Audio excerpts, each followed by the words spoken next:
హైదరాబాద్ సెక్రటేరియట్లో కలెక్టర్లు, అడిషనల్ కలెక్టర్లు, ఎస్పీలతో ముఖ్యమంత్రి రేవంత్ రెడ్డి కాన్ఫరెన్స్ కొనసాగుతోంది.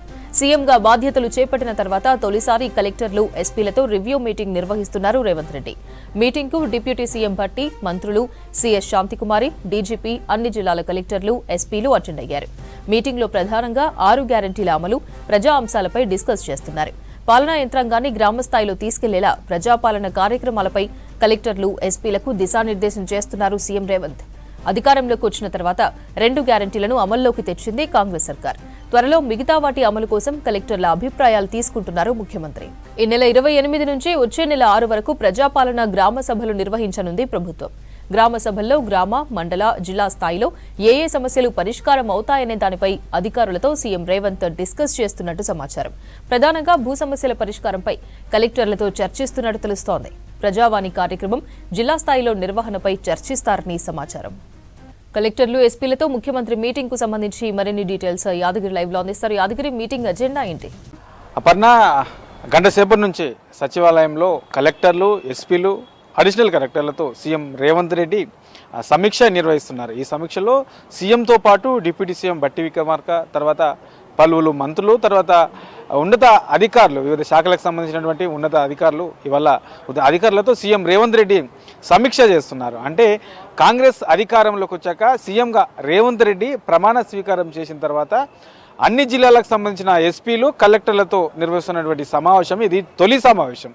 ఈ సమావేశంలో కాంగ్రెస్ ఎన్నికల టైంలో భాగంగా, ఎన్నికల్లో ప్రజలకు ఇచ్చిన హామీలో భాగంగా 6 గ్యారంటీలకు సంబంధించిన అంశాల మీదనే ప్రధాన ఎజెండాగా ఉండే అవకాశం ఉంది. దాని మీదనే చర్చించబోతున్నారు. ఎందుకంటే ఇప్పటికే ఈ 6 గ్యారంటీల్లో 2 గ్యారంటీలకు సంబంధించి 2 పథకాలను ప్రజలకు అమలు చేస్తున్నారు. ఆ తర్వాత దానికి సంబంధించి ఈ అమలుకు జరుగుతున్నటువంటి 2 పథకాలతో పాటు మళ్ళీ ఏదైతే పెండింగ్ ఇంకా మిగతా 4 పథకాలు అమలు చేయాల్సి ఉన్నాయి. కాబట్టి ఆ 4 పథకాలకు సంబంధించి కూడా ఎట్లా, దానికి సంబంధించిన విధి విధానాలు ఎట్లా ఉండాలి, ఏంటి, ఎట్లా తయారు చేయాలి అనే దానిపైన కలెక్టర్లకు పలు సూచనలు చేసే అవకాశం అయితే కనబడుతుంది. ఎందుకంటే గత ప్రభుత్వం గతంలో కొన్ని పథకాలు కూడా అమలు చేశారు. ఆ పథకాల విషయంలో ప్రజల నుంచి చాలా వ్యతిరేకత వచ్చింది, చాలా విమర్శలు వచ్చాయి.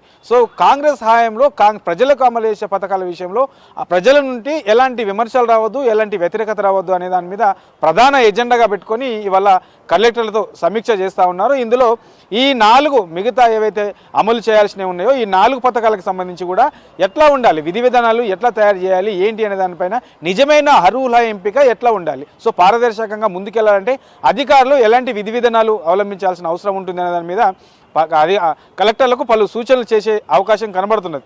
ఇక దీంతో పాటు ప్రజల సమస్యలకు సంబంధించి, ప్రధానంగా ప్రజలకు సమస్యలకు సంబంధించి ప్రభుత్వానికి చెప్పుకోవాలన్నా, లేదంటే ప్రజాప్రతినిధులకు చెప్పుకోవాలన్నా ఇప్పుడు ప్రజెంట్ కాంగ్రెస్ హయాంలో ప్రజావాణి కార్యక్రమం పేరుతో ప్రజాభవన్లో, హైదరాబాద్లోని ప్రజాభవన్లో ఈ ఎవరైతే సమస్యలు ఉంటాయో ఆ సమస్యలకు సంబంధించి వాళ్ళు డైరెక్ట్ ప్రజాభవన్కి వచ్చి చెప్పుకునే అవకాశం కల్పించారు. అయితే జిల్లాల వ్యాప్తం నుండి అన్ని జిల్లాల నుంచి ఇక్కడికి రావాలంటే కొంత ఇబ్బంది అవుతుంది. 1-2 రోజుల ముందే చాలామంది కూడా తమ సమస్యలు చెప్పుకునేందుకు హైదరాబాద్ రావాల్సి వస్తుంది. ఇక్కడ వచ్చిన తర్వాత వాళ్ళు ఇబ్బందులు పడుతున్న సిచ్యువేషన్ ఉంది. సో దీన్ని దృష్టిలో పెట్టుకుని ఈ ప్రజావాణి కార్యక్రమాన్ని మండల స్థాయి లేదంటే జిల్లా స్థాయిలో నిర్వహించే విధంగా ఎట్లా బాగుంటుంది, నిర్వహించాలంటే ఎట్లా బాగుంటుంది, ఏం చేయాలి. గతంలో కలెక్టరేట్లో ప్రజావాణి నిర్వహించేవారు, కానీ దానికి అంత ప్రజల నుంచి అంత రెస్పాండ్ రాలేదు, అంటే ప్రభుత్వం నుంచి అంత రెస్పాండ్ రాలేదు. ప్రజల సమస్యలను అక్కడ చెప్పుకున్న ప్రభుత్వం పరిష్కరించలేదనే విమర్శలు ఉన్నాయి. సో ఇప్పుడు ఈ కాంగ్రెస్ హయాంలో తెలంగాణ వచ్చిన తర్వాత మొదటిసారిగా తెలంగాణలో కాంగ్రెస్ ప్రభుత్వం వచ్చింది. కాబట్టి ఈ కాంగ్రెస్ హయాంలో ప్రజల నుంచి ఎలాంటి వ్యతిరేకత రావద్దు, ఎలాంటి విమర్శలు రావద్దు. ప్రభుత్వము ప్రజల కోసమే చేస్తుంది కాబట్టి, ప్రజల కోసమే ఉన్నది కాబట్టి ప్రజా సమస్యలనే ప్రధాన ఎజెండాగా పెట్టుకొని అధికారులు పనిచేయాలని చెప్పేసి పలు కీలకమైనటువంటి సూచనలు చేసే అవకాశం అయితే ఉన్నది. ఎందుకంటే ఇప్పటికే ఈ నెల 28 నుంచి వచ్చే నెల 6 వరకు ప్రజాపాలనకు సంబంధించి గ్రామ సభలు నిర్వహించాలని చెప్పేసి ఇప్పటికే ప్రభుత్వం నిర్ణయించింది. అందులో భాగంగానే ఈ నెల 28 నుంచి వచ్చే నెల 6 వరకు అధికారులంతా కూడా గ్రామాల వారీగా గ్రామ సభలు నిర్వహించున్నారు. ఇందులో ప్రధానంగా గ్రామ స్థాయిలో ఉండేటువంటి సమస్యలు ఏంటి, అక్కడ మేజర్గా వాళ్ళు ఇబ్బంది పడుతున్న సమస్యలు ఏంటి, వాళ్ళు ఎలాంటి సమస్యలను ప్రభుత్వం దృష్టికి తీసుకొస్తా ఉన్నారు, సో అనే దాని మీద ఈ గ్రామ సభలో అధికారులు తర్వాత ప్రజాప్రతినిధులు తెలుసుకునే అవకాశం ఉంటుంది.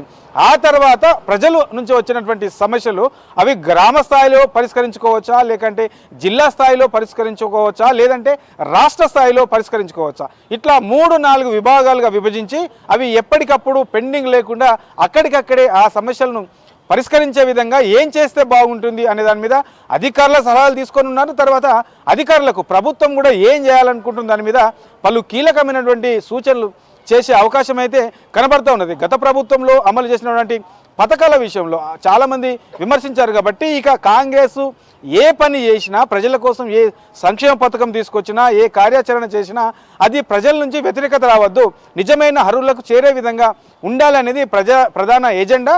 దానికి సంబంధించే ఇవాళ ఈ సమీక్షలో కలెక్టర్లకు పలు కీలకమైనటువంటి సూచనలు చేసే అవకాశం అయితే ఉన్నది. ఎందుకంటే గత ప్రభుత్వంలో అధికారుల మీద కూడా ప్రజలు చాలా విమర్శించారు, చాలా వ్యతిరేకించారు. సో ఈసారి అలా రావద్దు, ప్రజల నుంచి ఎలాంటి విమర్శ ఉండొద్దు, ఇట్లా ప్రజాప్రతినిధులకు కానీ తర్వాత అధికారుల నుంచి కానీ అధికారుల విషయంలో కానీ ప్రజల నుంచి ఎలాంటి విమర్శలు లేకుండా, గతంలో ఉన్నటువంటి విమర్శలకు తావు లేకుండా ఈసారి పారదర్శకంగా పనులు చేయాలి. ఇక ఈ 5 ఏళ్ల కాలంలో ప్రభుత్వం ఏం చేయబోతుంది, కాంగ్రెస్ ప్రభుత్వం ఏం చేయబోతుంది, కాంగ్రెస్ ఎజెండా ఏంటి, ప్రజలకు అందించాల్సిన పథకాల విషయంలో అధికారులు ఏ అంశాలను ప్రాధాన్యత తీసుకోవాలనే దాని మీద ప్రధానంగా చర్చించే అవకాశం అయితే ఉంది.